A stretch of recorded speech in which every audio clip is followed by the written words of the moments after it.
40 weeks.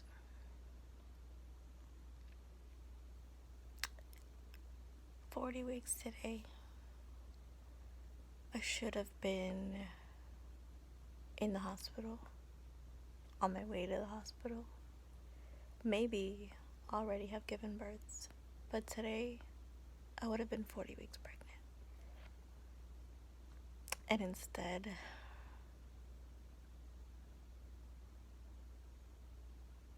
I'm about 5 months postpartum with no baby.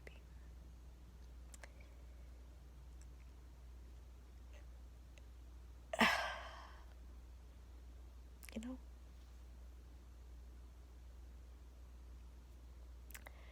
I feel like my throat, you know, when you like are about to cry but you're not. That's how I feel right now. Like I don't even know. I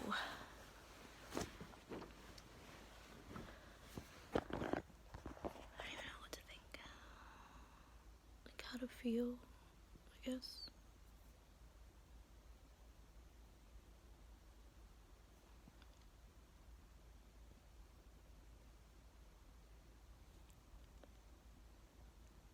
I found out I was pregnant in September. We've been planning this for a while. Like,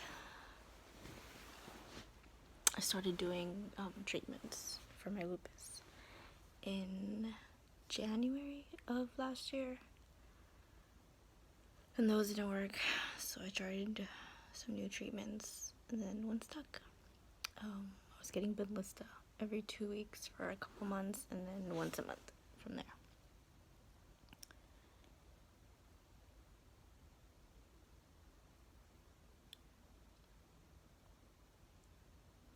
In August, end of August, we got the okay to get pregnant.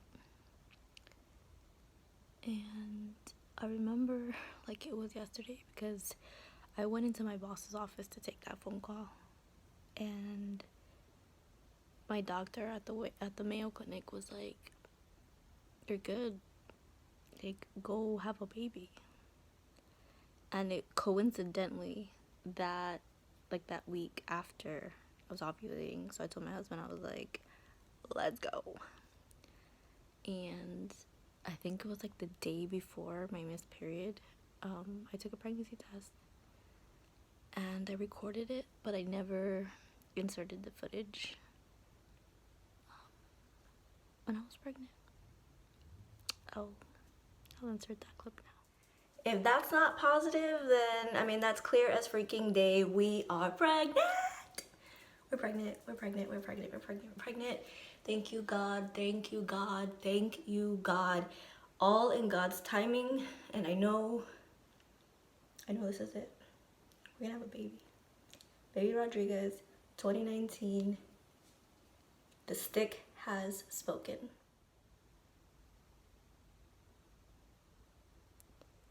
The next day, I took another pregnancy test, and it was positive. And I couldn't wait to like tell my husband. And I did.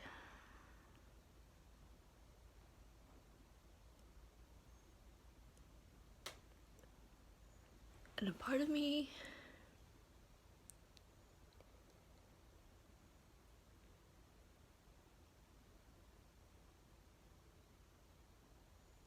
was so happy. But a part of me felt like I shouldn't have been happy because I didn't know what was gonna happen. I was scared, but I was trying to not like give like negative thoughts or a reason to, I don't even know.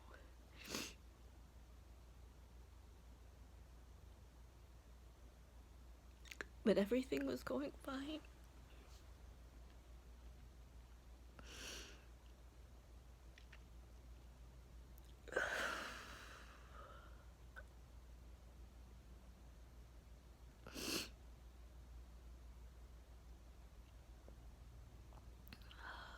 We went to the doctor and they confirmed the pregnancy.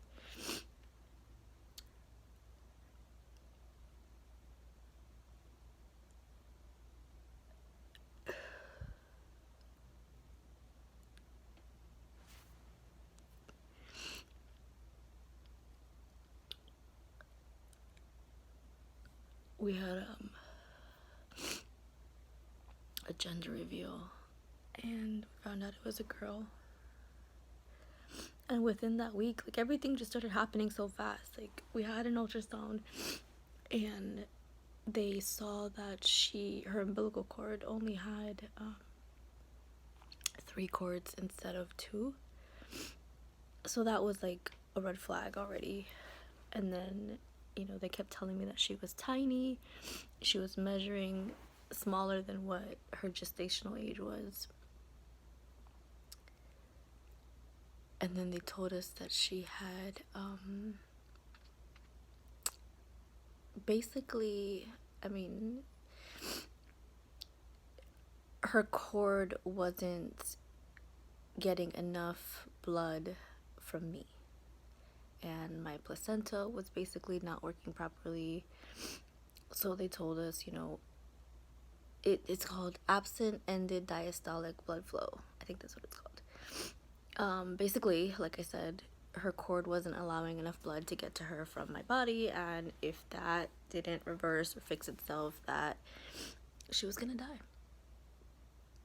And the chances for her rate of survival were not high.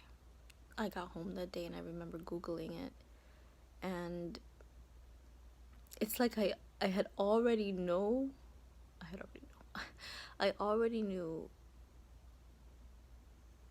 I was gonna lose her. Like, I knew it, but I kept telling myself, have faith. God works miracles. Like, he's not gonna take her from us. Not again. Not again. So I went to the doctor again, and they did a fetal heart check, and she was there. That was with my regular OB. And then the next day we had a appointment with our high-risk doctor,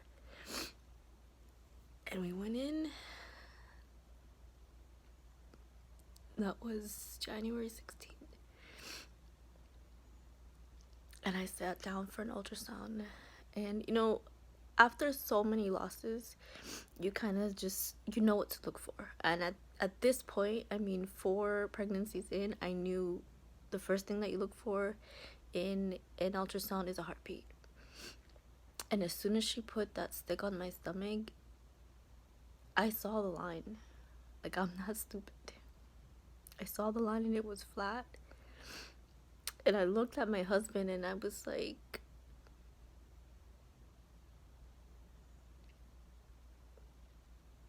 no, this isn't right. And I looked at the tech and I said, she's gone, isn't she? And with this look on her face, she said, I'm not supposed to tell you this, but yeah, she's gone. And it's like I felt my whole world crumbling down again. But even though I felt my whole world crumbling down, it's like I almost felt numb. And like I didn't feel anything at all.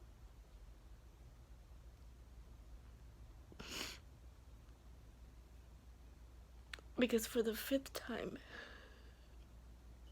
I was told no.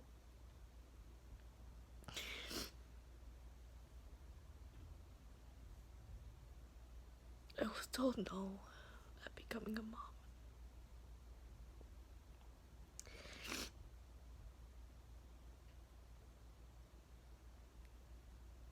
And we went to Winnie right after that appointment, and I had to call my mom. And it's like, it almost feels like you don't want to disappoint people, And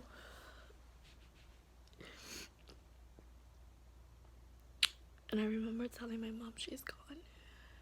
And she said, what do you mean she's gone? I'm like, she's gone. Like, there's no heartbeat again.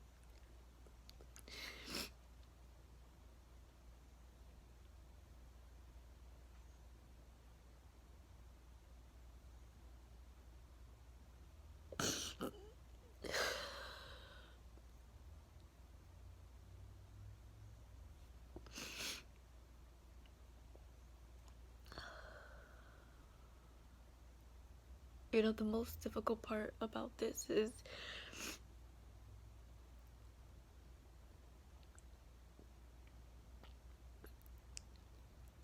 the fact that I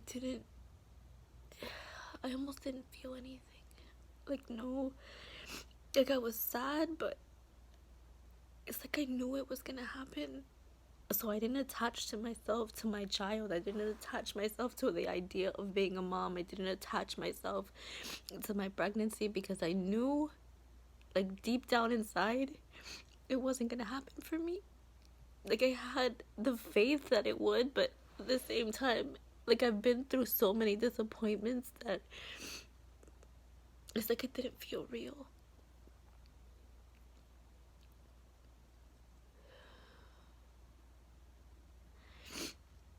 And that night, they started, like, basically labor. They gave me medicine to help me contract. And I didn't give birth to her until the 18th. That Friday.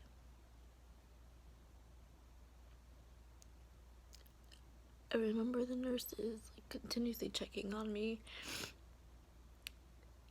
And I think it was, like, in the middle of the night, probably early in the morning, I got up to go pee, and I felt her there, ready to come out. So I went to the bathroom and I had my husband call the nurse. She came in and I was sitting above the toilet, and she just pulled her little body out. And it's like it hit me there, like, all at once, that she was really gone. Like, they were taking her out of me, this helpless, lifeless little baby. And she was really gone.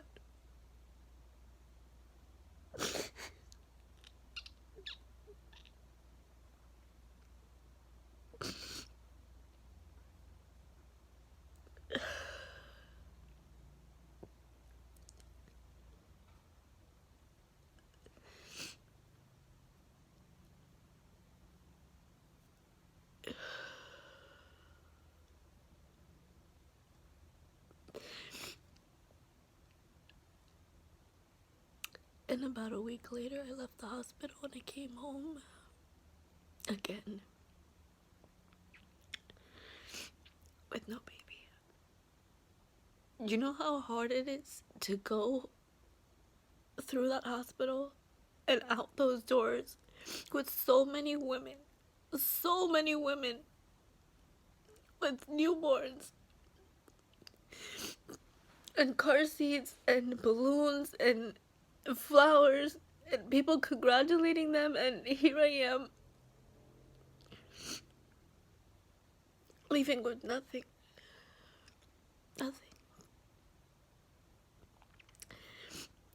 Not once, not twice, but 3 times.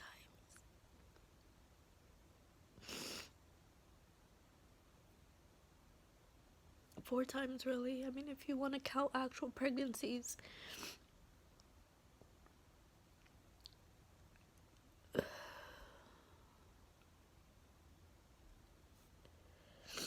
I remember being home and not being able to sleep because I have such a desperate need to be a mom, such a desperate need to have a baby, such a desperate need to fill that void that I have in my life. And it's like I don't know how I'm gonna get.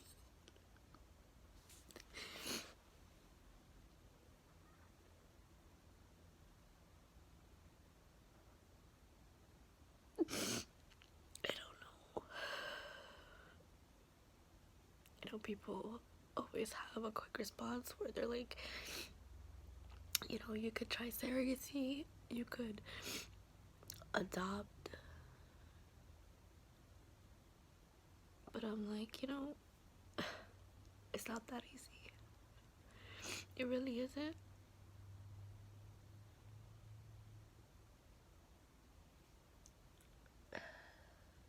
Like I said, it's been 5 months, and I feel like I'm doing better, emotionally and mentally. There are days where I pretty much just break down. Mother's Day was one, and it always is since I lost my first baby. It's a hard day for me. Every time my due dates come around, you know, it just makes me think of like, what would my life be like right now? I could have had a 5-year-old, a 3-year-old, a newborn right now, you know? And then there's so many pregnant women around me that it's like,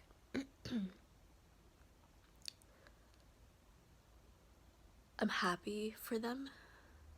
So happy for them. And I would never take that away from any pregnant woman. But at the same time, it's like, these women are experiencing right in front of me everything that I wish I could have. And it hurts. It hurts to not know if this is possible. You know, I started going to church because I felt like I needed answers. I needed peace of mind, peace in my heart.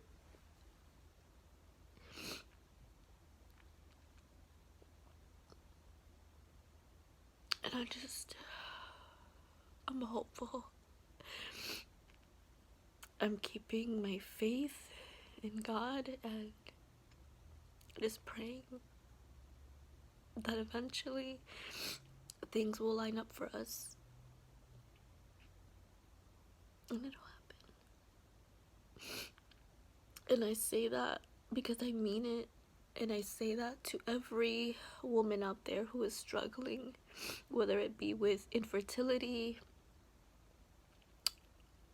or just like me, not being able to carry to full term. It'll happen. Just keep your faith and trust that God has a plan for you, that God has a plan for your life. And as long as you stay faithful, it'll happen.